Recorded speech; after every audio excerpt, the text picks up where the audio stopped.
ગુજરાત ભારતના પશ્ચિમ કિનારે આવેલું છે, જેનું ઉત્તર સીમા પાકિસ્તાન અને રાજસ્થાન સાથે, પૂર્વ સીમા મધ્યપ્રદેશ સાથે, દક્ષિણ સીમા મહારાષ્ટ્ર, કેન્દ્રશાસિત પ્રદેશ દીવ, દમન, દાદરા અને નગર હવેલી અને પૂર્વ અને દક્ષિણ સીમા અરબી મહાસાગર સાથે જોડાયેલી છે. ગુજરાત રાજ્યનું નામ ગુજરાત ગુર્જર પરથી પડેલ છે, જેમણે ઈ.સ. 700 અને ઈ.સ. 800 દરમિયાન અહીં રાજ કર્યું હતું. પ્રાચીન ઇતિહાસ. સૌ પ્રથમ ગુજરાત પ્રાંતમાં ગુર્જરોએ વસવાટ કર્યો, જે ભારત અને હાલના પાકિસ્તાન અને અફઘાનિસ્તાનનો ભાગ છે. હુનોએ ઉત્તર ભારત અને સૌરાષ્ટ્રના આક્રમણ કર્યું. તે જાતિના નામ પરથી ગુર્જર થયું, જે પછીથી હિન્દુ, મુસ્લિમ, ખ્રિસ્તી અને શીખ ધર્મમાં પરિવર્તિત થયું. ભૂસ્તર શાસ્ત્રીઓને ભૂમિ ઉત્ખનન દરમિયાન પાષાણ યુગના અવશેષો ગુજરાતની ભૂમિમાંથી તેમજ સાબરમતી અને મહી નદી પાસેના પ્રદેશમાંથી મળી આવ્યા. હડપ્પા સંસ્કૃતિ સમયના શહેરો લોથલ, રામપુર, અચરજ અને બીજા જગ્યાઓના પણ અવશેષો મળી આવેલ છે. પ્રાચીન ગુજરાત પર મૌર્ય શાસકે પણ શાસન કરેલું. ગુજરાતના કેટલાક સ્થળો સમ્રાટ ચંદ્રગુપ્ત મૌર્યએ જીતેલા, જ્યારે તેના પૌત્ર સમ્રાટ અશોકે તેમાં વિસ્તાર કરેલો. શરૂઆતના 3 મૌર્યના સ્તૂપો મળી આવેલ હતા. ઈ.સ. પૂર્વ 232 સમ્રાટ અશોકનું મૃત્યુ થવાથી તેના સામ્રાજ્યમાં રાજકીય મતભેદોને લીધે તે અંત તરફ આગળ વધ્યું.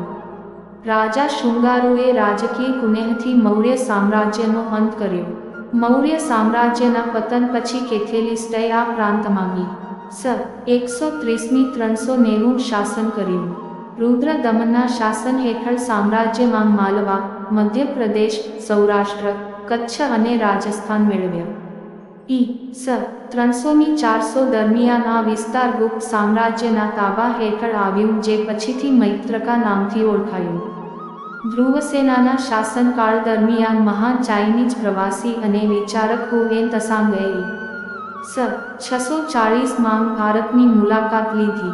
મૌર્ય સામ્રાજ્યના પતન અને સંપ્રતિ સૌરાષ્ટ્ર આવવાના દરમિયાન ડેમેટ્રિયસના તાબા હેઠળ ગ્રીક આક્રમણ ગુજરાત પર થયેલ હતું. સ્થાનીય રજવાડાઓની સંખ્યા 23 હતી. તેમાંના મુખ્ય 3 હિન્દુ રજવાડાઓ ચાવુરા, સોલંકી અને બાઘીલા હતા. તેમણે ભારત પર 575 વર્ષ સુધી શાસન કર્યું, જ્યારે ગુજરાત મોહમ્મેદન્સના કબજામાં હતું. સબુરા જાતિએ 196 વર્ષ સુધી શાસન કર્યું. તેમના પછી સોલંકી જાતિએ શાસન કર્યું. ઈ.સ. 900 દરમિયાન સોલંકી શાસન આવ્યું. સોલંકી શાસન દરમિયાન ગુજરાતનો સૌથી વિશાળ વિસ્તાર તેમના તાબામાં હતું. ગુર્જરો સોલંકી જાતિની સાથે સંકળાયેલ હતા, કારણ કે પ્રતિહારાઓ, પરમારો અને સોલંકી ગુર્જરોને મળતા આવે છે. પ્રાચીન ગુજરાતના છેલ્લા હિન્દુ શાસક સોલંકી અને રાજપૂત હતા, જેમણે ઈ.સ. 960 1243 સુધી શાસન કર્યું. એમ માનવામાં આવે છે કે ગુજરાતના છેલ્લા હિન્દુ શાસક કર્ણદેવ વાઘેલા ઈ.સ. 297માં દિલ્હીના સુલતાન અલાઉદ્દીન ખિલજીથી પરાજય પામ્યા હતા. મધ્યકાલીન આક્રમણો. મુસ્લિમોનું શાસન 400 વર્ષ સુધી રહ્યું. ઝફરખાન મુઝફ્ફરે તે સમયના નબળા દિલ્હીના સુલતાનનો ફાયદો ઉઠાવીને ગુજરાતનો પહેલો સ્વતંત્ર સુલતાન બન્યો. તેને પોતાનું નામ મુઝફ્ફર શાહ જાહેર કર્યું. અહમદ પહેલો, જેને ગુજરાત પ્રાંતમાં પ્રથમ સ્વતંત્ર મુસ્લિમ શાસક તરીકે ઈ.સ. 1411માં સાબરમતી કિનારે અમદાવાદ વિકસાવ્યું. આ અગાઉ ઈ.સ. 1026 મોહમ્મદ ગઝનીએ ગુજરાત પર આક્રમણ કર્યું. તે મૂર્તિ પૂજાનો વિરોધી હતો. તેને રાજ્યમાં મૂર્તિઓનો નાશ કરાવ્યો, કાફીરોને માર્યા, યુદ્ધમાં પકડાયેલા સૈનિકોને બંદી બનાવ્યા અને સમૃદ્ધ ગુજરાતની સંપત્તિની લૂંટ ચલાવી. જે સંપત્તિ, વૈભવ માટે ગુજરાત જગ મશહૂર હતું. ત્યારબાદ અલાઉદ્દીન ખિલજી ઈ.સ. 1298માં ગુજરાતમાં આવ્યો. ગુજરાતના તત્કાલીન સુલતાન ઈ.સ. 1576 સુધી સ્વતંત્ર રહ્યા. મુગલ સમ્રાટ અકબરે ગુજરાતને મુગલ સામ્રાજ્યમાં ભેળવી દીધું. તેને મલવા અને ગુજરાતને મુગલ સામ્રાજ્યમાં ઈ. 1570 માં સામેલ કર્યા. મુગલોએ 2 સદીઓ સુધી શાસન કર્યું. 18મી સદીના મધ્યમાં મહાન મરાઠા સેનાપતિ છત્રપતિ શિવાજીએ પોતાના પ્રભાવ અને કુનેહથી ગુજરાત પ્રાંત કબજે કર્યો. અદ્યતન પદ્ધતિનો પ્રભાવ. ઈ.સ. 1600 માં ડચ, ફ્રેન્ચ, અંગ્રેજ અને પોર્ટુગીઝ દરેક ગુજરાતના દરિયા કિનારેથી આવ્યા અને પોતાના વિસ્તારો વિકસાવ્યા, જેમાં દમણ, દીવ અને દાદરા અને નગર હવેલીના પ્રદેશો મુખ્ય હતા. બ્રિટિશ ઈસ્ટ ઇન્ડિયા કંપનીએ પોતાના વેપારી કામકાજો ઈ.સ. 1614 માં સુરત ખાતે શરૂ કર્યા, પરંતુ ઈ.સ. 1668 પોર્ટુગીઝે પાસેથી મુંબઈનો કબજો લીધા બાદ તેઓએ તેમના વેપારી કામકાજો મુંબઈ લઈ ગયા. કંપનીએ ગુજરાતના મોટા ભાગનો અંકુશ મરાઠા શાસક પાસે રહ્યો.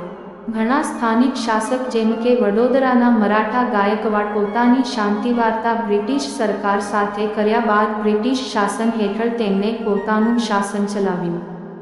ગુજરાતની શાસન વ્યવસ્થા તત્કાલીન બોમ્બેના શાસક દ્વારા કરવામાં આવતી હતી, જેમાં વડોદરા સામેલ ન હતું, જે સીધા જ ભારતના ગવર્નર જનરલના તાબા હેઠળ હતું. ઈ.સ. 1818 ઈ.સ.947 દરમિયાન આજનું ગુજરાત અનેક નાના વિસ્તારો જેવા કે કાઠિયાવાડ, કચ્છ અને ઉત્તર પશ્ચિમ ગુજરાતમાં વહેંચાયેલું હતું. પણ ઘણા મધ્યના જિલ્લા જેવા કે અમદાવાદ, ભરૂચ, ખેડા, પંચમહાલ અને સુરત પ્રાંતો સીધા જ બ્રિટિશ સરકારના તાબા હતા. મોહનદાસ કરમચંદ ગાંધીના સ્વતંત્રતાના આંદોલનથી નવા યુગની શરૂઆત થઈ, જેમાં તેમની સાથે સરદાર વલ્લભભાઈ પટેલ, મોરારજી દેસાઈ, મોહનલાલ પંડ્યા, ભુલાભાઈ દેસાઈ, રવિશંકર મહારાજ વગેરે જેવા ગુજરાતી નેતાઓએ આપ્યો. ગુજરાત ઘણી રાષ્ટ્રીય ઘટનાઓનો સાક્ષી રહ્યો છે. સત્યાગ્રહ, બારડોલીનો સત્યાગ્રહ, બોરસદનો સત્યાગ્રહ અને મીઠાનો સત્યાગ્રહ. મહાગુજરાત આંદોલન. સ્વતંત્રતા પછી ઈ.સ. 1948 માં મહાગુજરાત સંમેલન થયું, જેમાં ગુજરાતી બોલનાર વસ્તી ધરાવતા વિસ્તારે પોતાના અલગ રાજ્યની માંગ કરી અને ઈ.સ.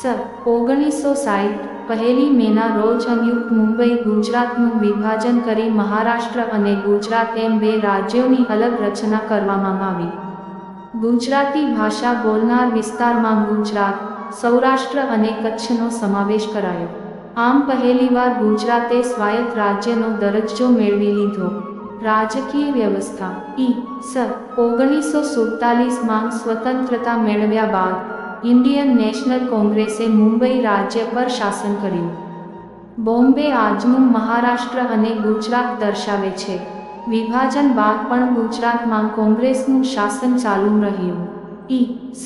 1975 થી 1977 દરમિયાનમાં લાદવામાં આવેલી કટોકટીને પરિણામે કોંગ્રેસની સ્થિતિ ગુજરાતમાં નબળી પડી. છતાં પણ કોંગ્રેસે સને 1995 સુધી ગુજરાતમાં રાજ કર્યું. વિભાજન બાદ ઈ.સ. 1960 ગુજરાતમાં 14 મુખ્યમંત્રી આવ્યા. ગુજરાતના પ્રથમ મુખ્યમંત્રી ડો.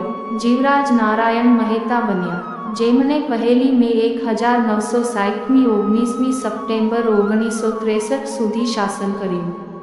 ઈ.સ. 1995ની વિધાનસભાની ચૂંટણીમાં કોંગ્રેસનો પરાજય થયો અને ભારતીય જનતા પાર્ટીના શ્રી કેશુભાઈ પટેલે રાજ્યની શાસનધુરા સંભાળી. સને 2001 માં શ્રી નરેન્દ્ર મોદી શાસનમાં આવ્યા હતા. ભારતીય જનતા પાર્ટીએ 2002ની ચૂંટણીમાં પણ બહુમત મેળવ્યો અને નરેન્દ્ર મોદી 7 ઓક્ટોબર 2001 21 મે 2014 સુધી મુખ્યમંત્રી તરીકેની ફરજ બજાવી. 1 જૂન 2007ના રોજ તેઓ સૌથી લાંબો શાસન કરનાર મુખ્યમંત્રી બન્યા હતા.